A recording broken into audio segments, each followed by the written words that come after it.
Hey, Howdy everybody. ho. Welcome. Hi, Hey, how are you everybody. today? Welcome to the live stream. It is great to have you here on a Thursday. We are a week away from our respective Type Thursdays, which One we'll talk week. about. Yes. And Just 1 week. my name is Michael Mondragon. I'm a branding designer, graphic design educator, Adobe community expert. Matheo Cadena is with me today. How are you doing today? Hey, Michael. Hey, everybody. It's good to see you. I'm doing well. It's 1 week prior Type Thursday, as Michael said. So it's in that crunch time where we're just like trying to get everybody signed up, registered, all of our things ready for the big event, getting our presenters ready. We have a special presenter. Maybe we talk about that later. And Okay. yeah, it's exciting. A lot of good things are in the mix right now. Yes. Matteo is the Type Thursday Los Angeles chapter lead. I am the Type Thursday Phoenix chapter lead. This is a big week for us as well. This weekend is Phoenix That's right. Design Week. That's And right. excited to, I will be there on Saturday. On Monday, there's an Adobe event at the Arizona Art Museum, Phoenix Art Museum, that is. And I'm doing portfolio reviews that week. And then we have our Type Thursday event. So let's talk about that specifically. Tell us about your event next week. So if you don't know, Type Thursday is a monthly meetup for people who love letter forms. So we learn and we educate in the room. The cool thing about Type Thursday is you get to participate as the audience. So three presenters show their work. They only get 5 minutes, and the audience gets 10 minutes to provide feedback to help them push their ideas, as well as for everyone to learn about typography in the room. Yes. Everybody's passionate about typography in our circles. So if you're excited about typography and learning about letter forms, or if you're just a designer and want to meet some great people, come down on September 25th. We are going to be at Dialogue on September 25th in Phoenix, Arizona, part of Phoenix Design Week. And we are super excited about everything going on with typography. It's our fourth event. And we're not as seasoned as the LA chapter, but we're getting there. We're getting there. We have just, I would say that the passion is definitely Getting there. catching up. Yeah, we're super happy about it. I think the great thing too about Type Thursday, Michael, is that anyone is welcome to join. You don't have to be a typographer. You don't have to be the world's best designer.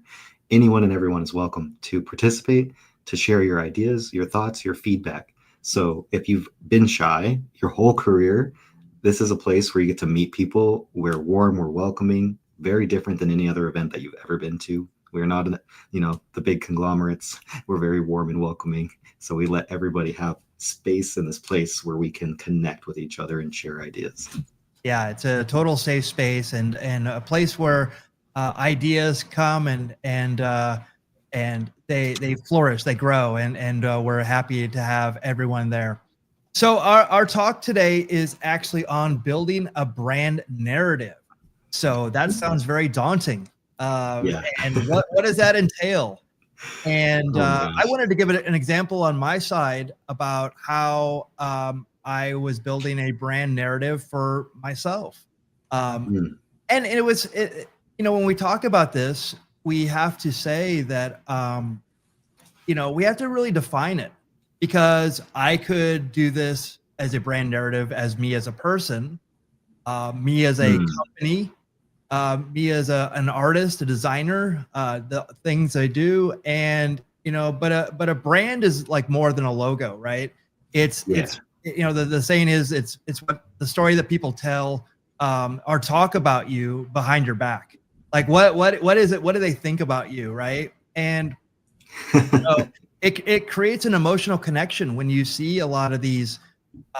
Like for instance, the products that I use, like if I see that, I have almost an automatic trust in it, and so the strong stories build trust, they build loyalty, and also they differentiate you in the marketplace. So would you agree with that, Matteo?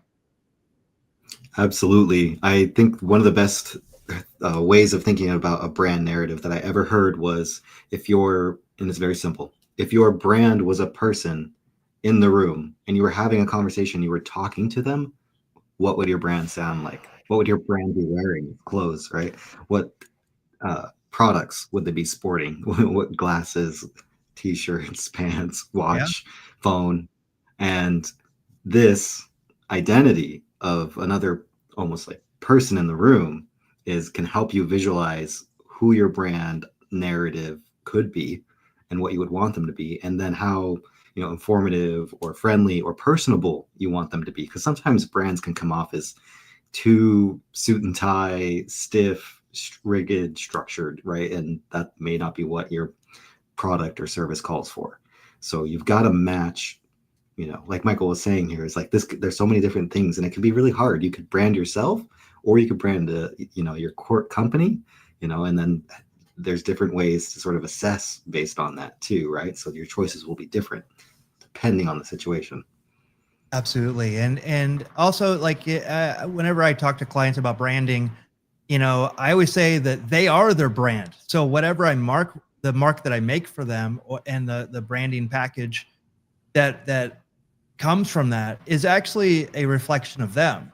It's a mirror of it, and it's a visual representation of actual the client. So when I was doing this for myself, when I was trying to self promote or make a brand for myself, I found myself or me to be the hardest client I've ever worked for. Oh yeah. I had to kind of really search down deep in my like what did I stand for? Who am I? What do I want to be?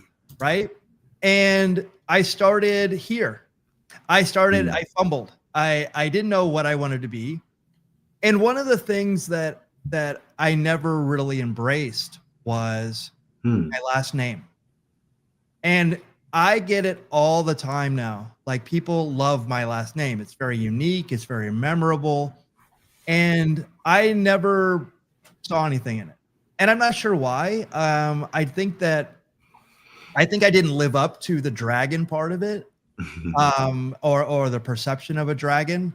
And my friends in high school used to call me Mongo, and what I found out later was that even that name, like there's in the movie Blazing Saddles, there's a Mongo, Alex Karras. There's also in wrestling or football, there's always a Mongo, and it's like kind of like when you think about Mongo, it's like it's big hulking person. And it's like I am far from that. And so, I tried to like create my own brand. I thought it was cool. Like, I mean, these are from like the early 2000s, and I had this like little toy that I thought was pretty cool. And at the time um, it was cool to, kind of use little, mascots or whatever. And I tried to make something, and I fumbled only because none of these things mean anything to me. The thing that I think meant the most was I was just trying to design a style. Like I was trying to show a certain style, like a gritty style, kind of Oh, I see it. style. Yeah. And in the top ones, I was trying to be refined yet gritty. And then I went full in, and on the bottom, I was like, well, I do print, I do web, I do motion design. And then, so like, I have the crop marks and my name. Yeah, registration marks in there. Yeah, registration marks, sorry. And I even was before people were using QR codes. I was using QR codes, so I was trying everything. Yeah, Thank you, Michael. This is when they first came out, and I started using them. They've been out for a long time, but they didn't catch on for many years after. Right, they weren't. Those who don't know, right? Right. Yeah. So then I mean, right when I met you, I started refining this brand. Now my thought was, I remember this. Yeah, so I just basically tried to, I was trying to go back to the drawing board, as it were. I was trying to what did I stand for? And I really like this M, the script M. It's actually in Alpine script. You can actually get it on Adobe fonts. At the time, I thought it was really cool. I thought it was like kind of going back to my painting roots, and I was trying to like work with my name. And I even put like the accent mark over the O at the end. I was like, I thought it was unique. And I was like, but I don't roll my R's, and I don't, I say Mondragon. I don't say Mondragon. But I was trying to use it as trying to a differentiating factor. But I got caught in what a lot of artists do at this point was I just started refining an idea that wasn't an idea. There was nothing here, and I Uh, just kept trying to refine it until I kind of came up with something that I liked. And then I made the mistake of just going to color. Oh, maybe color will fix it. Okay, yeah. maybe color will fix maybe it. maybe color will fix it. Oh Maybe man. color will fix it. And it's all cool and it's like it could work, right? But there's Yeah. no idea here. This isn't me. Mm. It's a part of me and it's like shows my skill, but it's not Yeah. me. And the more I started just refining it, I was getting lost in the weeds. And then I thought, oh, I'll bring other elements into the design. So now I'm using the design as like I don't know. Texture. It's now you're looking at textures. I'm looking at How you- textures. Like I really that, like the idea of yeah. putting the paint palette behind it on the upper right hand corner. Yeah, that looks kind of nice actually. Yeah, but again, it's not a fleshed out idea. Like, well, who is this? It's like, okay, Yeah. it's I wasn't telling a story, and I think that's the biggest thing. I even tried to turn it on the side to make even something more interesting. Now there's something here, Yeah. but it doesn't mean anything, and it doesn't have any really something memorable. Mm. And I said it's interesting, but not memorable. Okay. So when I started thinking about this harder and I really challenged myself, you saw all the branding that I did. I said I've been trying to do branding for myself for my whole career. But then when I finally embraced who I was and the imagery and really thought to myself, okay, if maybe I just lean into dragon. So what does dragon mean? And when I started looking up different dragons, Mhm. there's actually they're kind of misunderstood. They're big and they're menacing, but they're actually, I mean, like there's a story, Pete's dragon, right? It was nice and I love Puff the Pete's magic dragon. Um, Yeah. and there was actually a softer side to this, and so when I started kind of thinking about Whoa. this a little bit more, Wow. and I go, well, what is it that I want? Yeah. Okay, what do I want to portray? What is the font or typeface that I'd like to use? Mhm. And this is Gabriella Heavy, Yeah. and It's beautiful. I love it, and it's got Very super quirky. great character. It's Yeah. modern, yet it looks a little bit retro, and and I Yeah. Yeah. and I was happy with the direction this was going, and actually the use of it, and then when I finally settled on what would I wear on my chest, what's Yeah. something that I would have in a hat on my chest that I would be proud of. Yeah. And then I finally got to this. So I brought back the crop marks that you saw The registration before. marks from the printing I world. keep on saying crop marks, they're the registration marks. But I did have a version with crop marks in it. And then the registration marks are important to me because that's where I started. I actually started in print In design. print. Yeah. Yeah. And so like Which is this cool. was Tie back to your history. absolutely. So this has more meaning to me than those previous ones, and it's obvious, right? Yeah. So Wow. yeah, so I mean, this is where this is what I got to from decades of fumbling this, but it goes back to what I teach in my branding, which is, you can't refine a bad idea or no idea. Yeah. And that, so this is a perfect case of that. Yeah. So I wanted to see what your takes on this are now that I've showed you my failure, but also I feel like my recent success with this.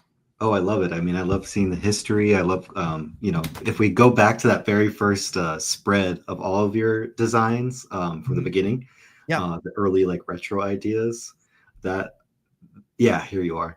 This to me just was awesome to see, like the the history, the exploration, the grunge. It very much reminds me of like if it's that like 80s punk rock scene, music scene, and like underground, just like, yeah, there was a little bit of rock, a little bit of like, if there's techno in there, but just reminds me of that music scene, right? And you worked at Zia Records, and you were a sign painter, and you had done a lot of stuff with the media of the time. So like, I feel like these definitely made sense for who you were, and the spaces that you were inhabiting, and seeing what you saw, at that time, and to see the registration marks early worked on into the name Mondragon Design. I think that's cool. I always felt like you had something with using Mondragon, like, because it's your last name, it just sounds cool. Even it's like, even if it wasn't the last name, it still sounds cool. And then design is just like one of those things where it's like, it's simple and it makes sense. And yeah, so I love seeing this early history of your identity and like where you started, and like the journey of like how you got to where you are today. And then if we go to the M, with the script M, the Alpine. So this was good, but if you step forward a few slides, there was a couple visuals that, like, when you did the color, yeah, it was like, here's now where it's like, okay, is he a painter? Is he, is he a photographer? Is he, like, I almost can't pin the industry that he's in because it's such like a generic logo, or is he a corporate lawyer? Just like, it could be Yeah. for anything. So this identity didn't feel like it was giving me the artsy side of you, and that real creative side of you. It just gave me professional side of you, which and this was the logo I think you had at the time when I met you. And so I was like, oh yeah, it's very professional. Is kind of what the vibe that I got. And then did you have any comments? Well, and if a student had showed this to me, this is exactly what I would say to them. I'd go, why are you playing it safe? Yeah. And it's This is playing it safe. 100% not like trying to be any more than I'm like, oh, I'm it's totally holding back. Yeah. And it's like, even like, these cards actually have satin. They have a satin finish on them. Ooh, And I have a whole box of them. that's Like, I never cool. even gave them away. Like, it was like, not that I was afraid to give them away, but it was like, like, networking was different. And, and if a client came to me with this last name, I would 100% Go lean cool, into it. go crazy, lean Yeah. in. Yeah, get fun And I wasn't doing it for playful. myself. And so, like, that, I mean, if there was any lesson, if anybody can take any lessons from this, is, go with what go with your strengths, and don't hold back. And obviously, I mean, like I said, these are not bad. There's no idea here. Yeah, and it's hard to refine something that's missing the essence or the quality of like what your heart is, or where your brand is passionate about. So you've got to have that like substance there, and for yourself to be able to push that idea and that to come through. And if we go to the dragon design, we can see that, like, we can see the creativity, we can see the artistic side of you, we can see the design side of you. It's very well thought out, because I feel like this is both artistic and design working together to create a visual recognizable icon that also just works beautifully with the name, like Mondragon Art and Design. Like, very well done. Oh, thank you. Yeah. And it's also like, I also had to kind of figure out who I wanted to be. So it's like, as a branding designer, 100%, but a painter, I was kind of giving a nod to it, but as painting is not what I do. And in fact, like, through type ed and living in California, I met like a ton of painters, and, I'm not a painter. And so, like, this is actually more of the kind of work that I wanted to do and who I wanted to be. So Yeah. for sure. So I think that you probably have some examples of like how you're refining your brand, and how you're doing it. So do you want to share that? Sure. And I wish, like, I think one thing that I wish I had done seeing your stuff is like to have more sketches and examples of like prior iterations. I think I'll do that on the next one when we go live again. I'll have to get all my sketches out and show. But like you'll see, like, there's the water bottle here, which got the laser printed Yeah. onto the water bottle, so you can see my logo, you can see the owl. And I love that Michael and I, we both use animals. Like we got the owl and dragon here, with lots of symbolism and representation. And before I jump in, one of the things that I kind of wanted to sort of define for us, right, is that a brand narrative is the overreaching story that a company tells to communicate its identity, the values, the purpose to your audience, right? And I had to then define that for myself just to make it more clear, because I felt like I was getting lost as trying to talk about or design for my own brand. Like I was like needing just more clarity. And the brand is, everything that it communicates, from not just marketing, but actually how you interact with customers as well. It's not just the what you sell, right? The product or service. It's the why behind what you do. And that's where you can get into a bigger story that you can tell to your audience that really starts to emotionally engage them more uniquely.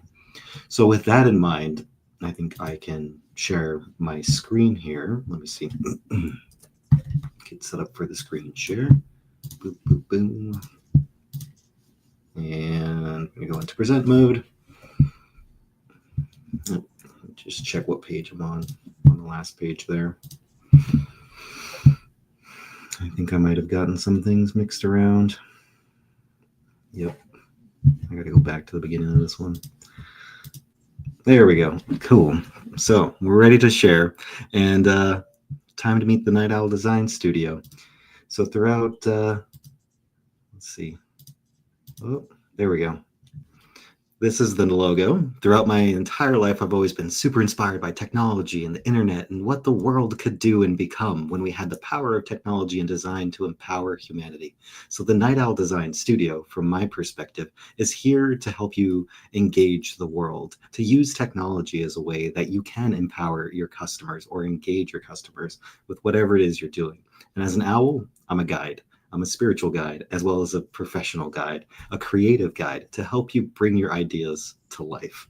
So the Night Owl Design Studio, the big picture, I'm in Los Angeles, and most companies are lost in the noise, the LA noise, right? The city noise. There's so much competing for your attention. Notifications, billboards, signage, everything, you name it. We're in a modern era where it is just difficult to cut through the noise. So the Night Owl Design Studio, that's sort of the mission and the big vision idea, is that we're able to sort of help you cut through the noise and help you have a sense of a flight plan, a design process where we step through not just your ideas and trying to get to a customer, but a discovery process, then to come up with a clear strategy that makes sense for you, that will engage your customers through also telling your story, and ultimately getting into the creative actions, right? And coming up with different designs that we think will engage your audience. And then finally launching that into the real world and seeing how it has an effect. But most importantly, because we're talking about a brand narrative, is that we help you develop a clear brand voice. So when your brand voice is clear, customers become loyally engaged listeners, waiting for your next story that you're going to share with them. So that's the power of a brand story, right? And when you're ready to soar, then let's transform your late night ideas into a brilliant reality. And schedule a consultation. You can reach out or DM. And this is sort of my first iteration of putting together a client pitch deck that tells my brand narrative visually in one way. And I'm experimenting with the Adobe tools, using InDesign a lot lately, and Adobe Express. Also, motion is huge right now. So I was trying to integrate some motion elements into this to help tell the brand story and build it on the brand narrative. Now, it's something that I felt like I wanted to work more on is the reassessing the brand image, the color choices, and the typography that I had previously used, and sort of telling more of the story behind it. Because the Night Owl Design Studio, the owl's always been a guide for me throughout my life, and I've always identified with the qualities of the owl from the shamans, which is this spirit guide of wisdom and creativity, a forever learner and a forever teacher to the community and the world around them. the sort of shamans revered the owls as a spiritual teacher and a community leader. And that's exactly what I'm doing here with Type Thursday Los Angeles, being a community leader, helping teach people and share the education of what design and creativity can do, right, in the world when it's put to work.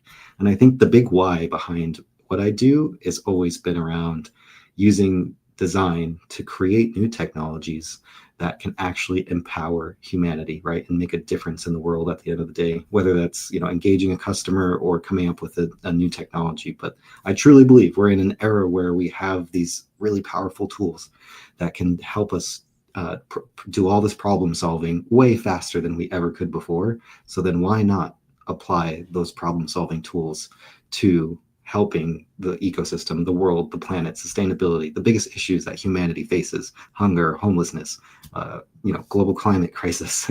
And so the big hope, the big dream here is that we work with clients who are trying to solve big problems. But also I've worked with lots of different clients, from legal industry to hair and fashion and beauty, and doing events. I've done a ton of events throughout my career, community engagement, working with creatives. And so, yeah, so that's my presentation on brand story. I'm telling a brand narrative. Awesome. What do you think, Michael? No, I love it. And so when you were talking about like creating all these, what's the first step? So if someone were to come to you and saying, I'm looking to do this, like what's the first step that you take with them? The first step is always going to be discovery, conversation, and the owl's trait kicks in. When the owl's main trait is the supersonic hearing, being a great listener. The cool thing about owls is their ears are actually positioned one slightly above the other, and they have like a sonar satellite sort of hearing that like amplifies sound throughout the forest. So as they're listening, they can pinpoint the problem and then go swoop in and solve it. And so that's the owl. That's kind of my first step. Like, let's talk, let's have a discovery. Let's hear about the clients you work with, the problem that you're facing right now, the pain points. And then that way that a solution becomes much clearer. Because a lot of people come in and they're, I need a flyer, I need a website. And it's like, well, what's the problem that your website needs to solve or that flyer needs to solve? Because there's probably a lot more things that we need there in order to make an effective campaign that would go to answer your call. Yeah, and I've dealt with a lot of clients that similar, like, we need a website, we need this, and and it's not a bad problem. It's just maybe kind of unfocused. Like for instance, I was working with this t-shirt company, and or actually I found out it was like they didn't make any t-shirts yet, and they're looking to do an e-commerce site, and I'm like, so do you have t-shirts? Are you going to make them? And it's like everything was just an idea, but they thought that they needed a website prematurely. Like, they hadn't even like flushed out any of their business. Like, there's no trust and there's no business actually, and so it's like I had to pull it all back. So like nobody knows about you, nobody, no one's anticipating you selling t-shirts. So there's a lot more steps here that needed to be handled before we created a brand or created a website. We had to create a brand for them, one that was trusted and had some sort of like you were saying before, there's a lot of noise out there. So it's like, what's just another noisy thing, right? Yeah.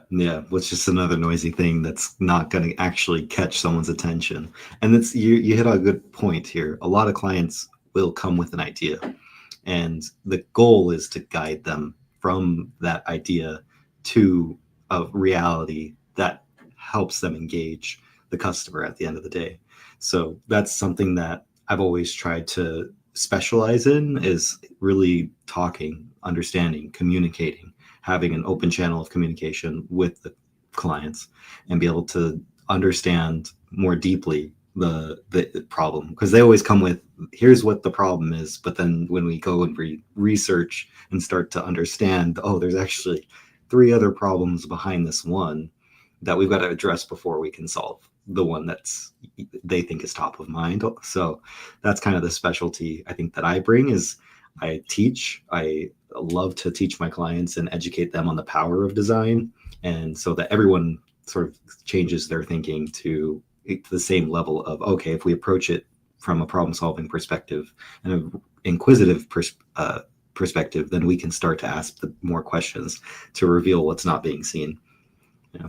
Yeah, and I've dealt with clients before, and I've heard other people deal with clients, and one of the overwhelming things that happens is, and this is no fault of anybody. The client will come in with a predetermined thing, like I need this, and this will help my business, Yes, and almost every client. That's 99% of all yeah, clients out there. and that's absolutely fine. I mean, that's not tough to deal with. Is something that I've dealt with my whole career. But I said, like, this may get you the results. It may not. And Yeah. that's the thing. And so, like, well, like when I start probing more, I was like, well, what do your customers want? What are they asking for? And sometimes that's skipped over. Yeah. And it's like, how are you you know how are you providing for your customers, and is this what they're asking for? So it's like sometimes we're solving problems that the customers are not asking for. So um in a time of, like, AI, where you put in the prompts, and it solves the problems, and there is a case to be made for AI assisting this. But in all sincerity, I think that, avoiding cliches and, being specific, honest, but human is a big part of branding, and definitely a part of connection. Yeah. Yeah. I love that. It's a big part of branding and a part of connection, because the human experience is all about the human connection. And when we feel connected emotionally with a brand, that's when a brand holds a lot of power and sway and engages people, sells more products or services, right? So it's all of this kind of goes into, like, what is the psychology and sociology of, like, human interaction, right, and human experience. And we all want to connect at the end of the day. So if there's a brand that can make us feel connected, it's going to, probably dominate amongst its competitors. If there's a brand that can emotionally engage us, then it's going to do better than the others who's not. So that's definitely a big piece of why a brand narrative matters, and why you should take a moment to slow down and step back and start to ask yourself these introspective questions of, what is my why? What is my company's why? Like, why do we exist? And why do we serve these customers? And what is their why, right? So, because you need to know their why as well, right? Because how do you fit into this whole problem-solving ecosystem? Yeah, yeah, Right. And if you start with the why, then before the what or the how, like, you're gonna find, like, why are we making this? Like, what are we doing? And it's like, you're not gonna be halfway into it and go, like, yeah, maybe this isn't such a good idea, or it's going nowhere, or it's like yeah, it will be less effective. And usually when you design, just doing this long, we usually shoulder the blame of it not being successful. yeah. But yet we didn't ask these questions at the beginning. And I think that sharing these imperfections like we did today, uh, Hmm. and lessons learned, audiences respond to those vulnerabilities. I'll give you a perfect example. Have you ever had an email? It comes to you, and then all of a sudden there's an email right behind it that says, "Oops, we didn't send the link." And Yes. or whatever it was, and they're like, "Oh, because we're cool, we're gonna give you 10% off." So using that as an opportunity, a mistake is an opportunity to, hey, we made a mistake. You win. You win through this. Like, it's kind of changing the narrative Yeah, of it, yeah. and we've seen that before. And showing that we're all human at the end of the day. Well, now there's AI agents out there, but for the ones who are human and we're leaning into doing work with more humans, then showing that we're human and vulnerable, and have make mistakes, and then use that as a way to appeal to an audience. I think that is something that's a great way to cut through the noise as well. Yeah, I just did a UX or a UI UX audit for, it's just, I was just asked to do it. And the one thing that I noticed was, um, there was a lot of use of AI pictures.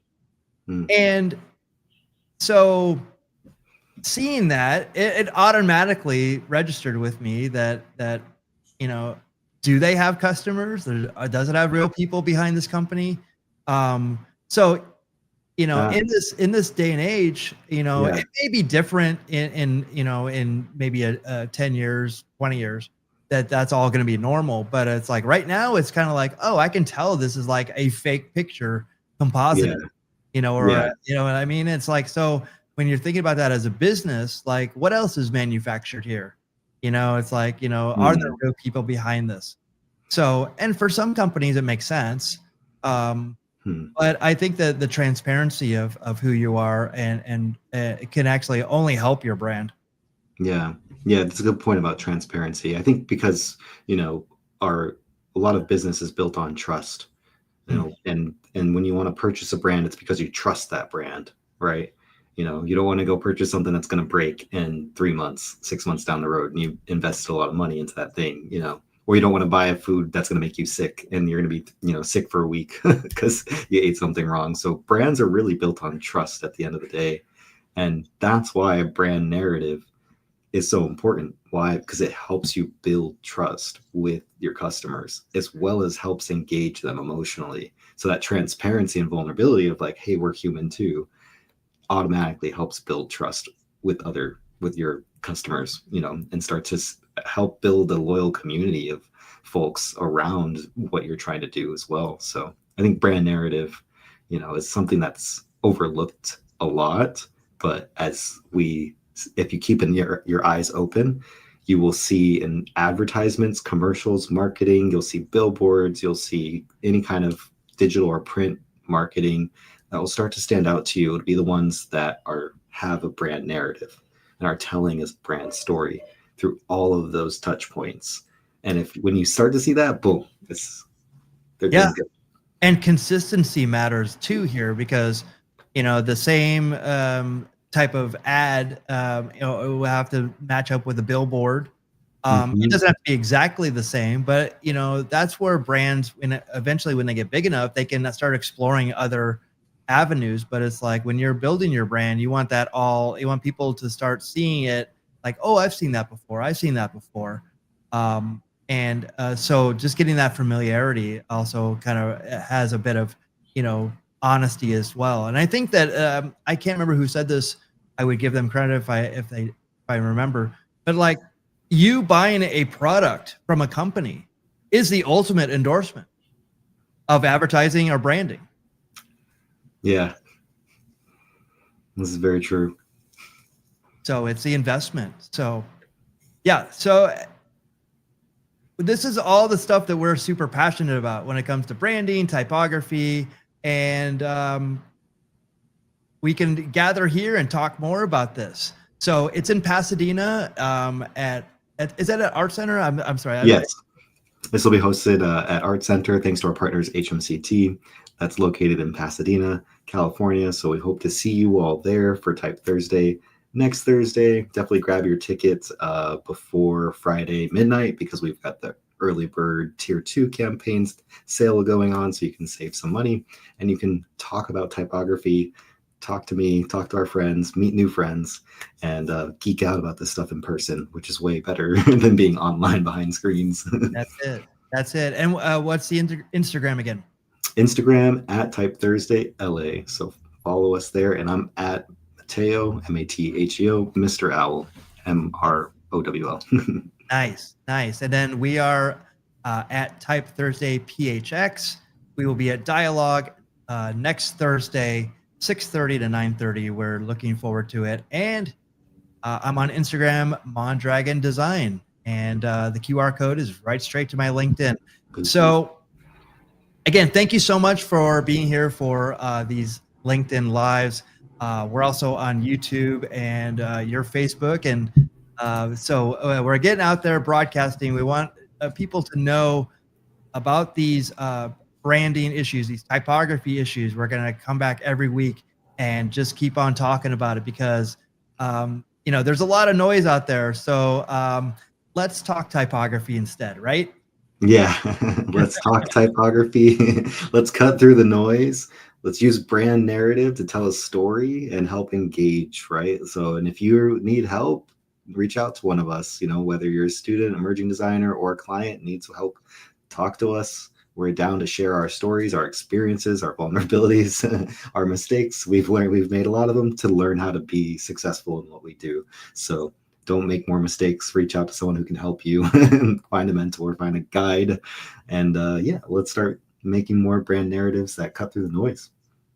Awesome. So we'll be back with another live stream. We'll definitely promote it when we're going to be back. But come out to our Type Thursday events if you're in Los Angeles or Phoenix. We will see you next time. Thank you for joining us, everyone. See you, everybody. Good night.